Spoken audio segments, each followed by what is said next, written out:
And that happened to me one time. After slack, I ended up walking point. I walked slack for a while, and that happened to me once. We got hit. I hit the ground. Slack man hit the ground. The unit was shooting, and next thing I know, I got bullets flying over my head from a different direction. Luckily, I'm in a berm like this, and so I got a, there's a little rise over here, so it's going over my head.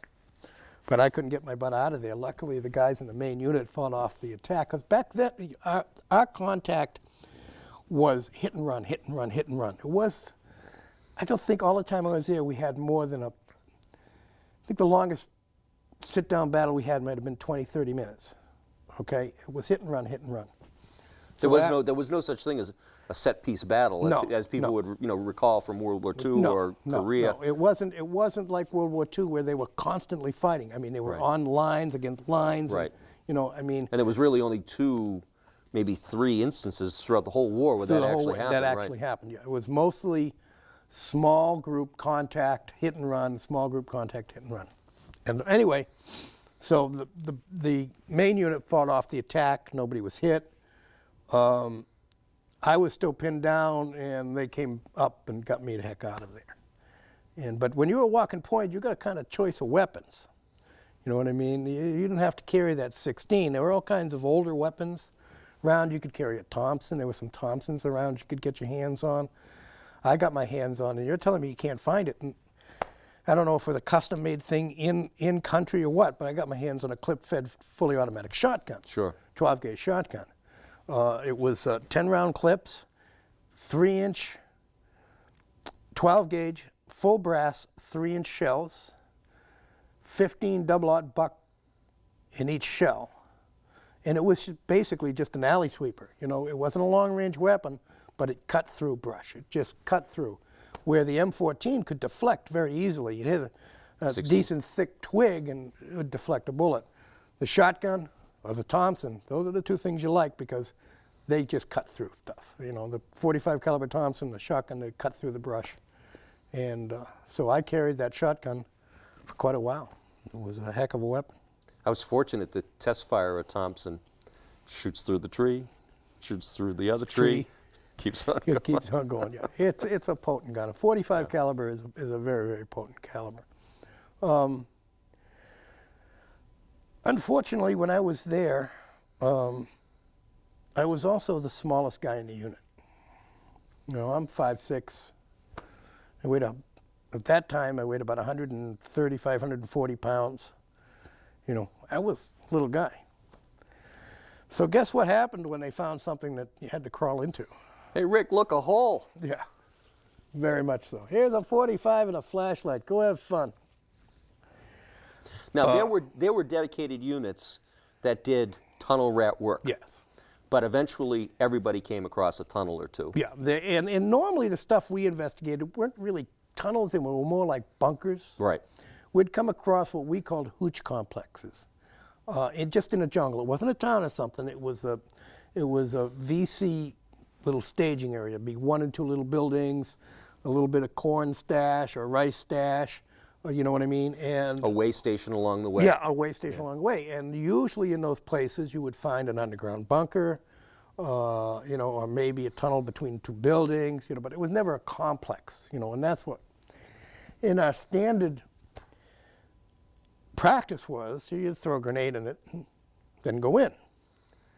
Well, we got this new lieutenant, and we came across a hooch complex, and we came across an opening into a bunker or a tunnel, whatever. And Sarge called me. His name was White, Sergeant White. He was a black guy, which we always give him crap about. So he called me. I grabbed a grenade off my pack. I pulled the pin. I go to throw it in the hole, and the lieutenant goes, "What are you doing?" I said, "I'm prepping the bunker." He says, "What do you mean?" I said, "I'm throwing this in there because there may be personnel in there. There may be booby traps in there. There may be snakes in there. There could be lots of things in there that could hurt me."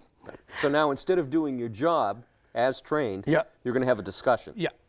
All right. So He says, yeah, but there could be something down there we need, information, paperwork, things like that. The grenade isn't going to blow that stuff up. It might put a couple of holes in it from shrapnel, but it's not going to burn it. It's not going to shred it. This is going to make sure I come out of there alive. He said, no, I can't let you do that. You got to go down there without prepping it. So I handed him the grenade. I said, could you hold this for a second? He goes, like that. I said, Sarge, talk to him, and I walked away. And meanwhile, there's no pin in this grenade. He's holding a live grenade. He's holding a live grenade. And the sergeant starts yelling at him.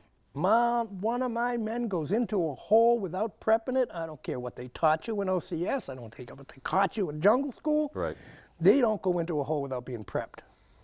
Meanwhile, he's like this going. And finally he looked at me and says, where's the pin? And I went, somewhere over there in the bush where I threw it. Into the hole. That was the last time that discussion was made. You want to tick off an officer in the jungle, or in the AO as we call it, area of operation? Salute him. Watch out for snipers. Yep, you salute him. Yeah, it'll teach. There was a ways of training Getting officers. your point across, you know, but when you got a good one. We had one, his code name was Boomer. And this guy was a good officer. We were on a fire base one time, and all a fire base is a cleared hilltop in the middle of the jungle, okay, in the middle of the Central Highlands. And we were brought in there, we were making it. Basically, we were building the hilltop. So we were filling sandbags and stuff like that to build our bunker. Every squad got a bunker to build. And the whole company would be there, not just the platoon. The whole company would come in and take it over for a while, and then we'd go back out, and another company would come in.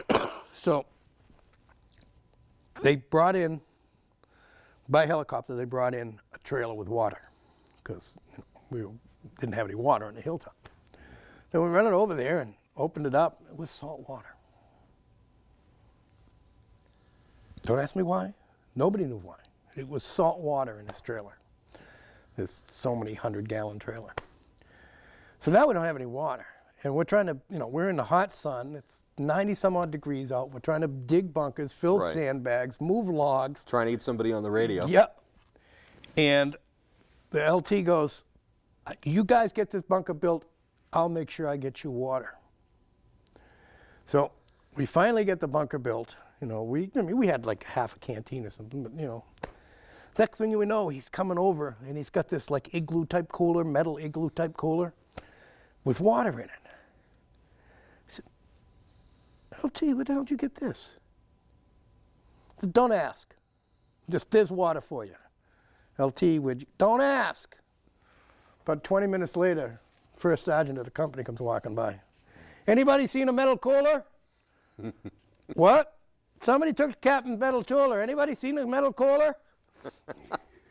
Boomer had gone over and stolen the captain's stuff because he was just sitting around doing nothing. He said, what the hell, my guys are working. They get the water.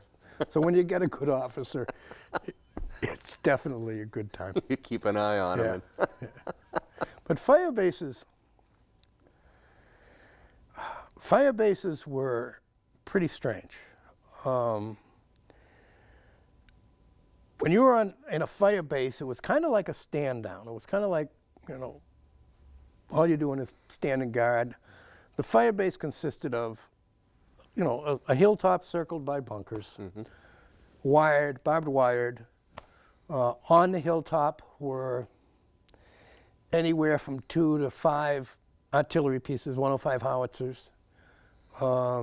Which were flown in. Yeah, which were flown in by Jolly Green Giants, which was the newest helicopter, this big, huge, 4-bladed helicopter that, basically could carry deuce and a halves, they could carry a tank, a full-fledged tank. See, they're getting off the line here. Anyway, but when one of those things came into base, you went running, all right, diving into your bunkers, because when it came in, it kicked up so much junk into the air, and it would suck in these small pebbles into the turbines and spit them out red hot.